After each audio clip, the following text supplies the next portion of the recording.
Projekat Uhvati nit ima cilj da ženama pruži šansu besplatnog usavršavanja i poveća njihovo znanje i veštine u oblastima koje bi im mogle biti od koristi za samozapošljavanje.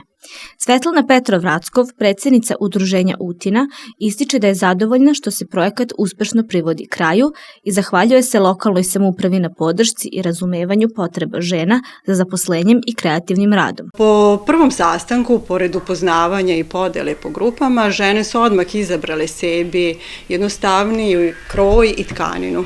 Odmah su počele da rade i do sada su već sašile više odevnih stvari. One su se iznenadile koliko predanog rada treba uložiti da naprave odevni predmet i bili su presrećne što su umele da stvore nešto o čemu nisu ni razmišljale. Ove veštine će im pomoći da olakšaju kućni budžet i da sebi i svojoj porodici sašiju po meri što god im je potrebno. Obuku je završilo 10 žena gdje su stekle osnovne veštine šivenja i krojenja. Radionice su trajale 4 časa, 4 puta nedeljno. Sve učesnice projekta će na kraju dobiti sertifikat o uspešno završenoj obuci. Svetlana Petrov-Rackov se nada da će se druženje i nastaviti nakon završetka projekta, a sve u cilju boljeg rada i napretka.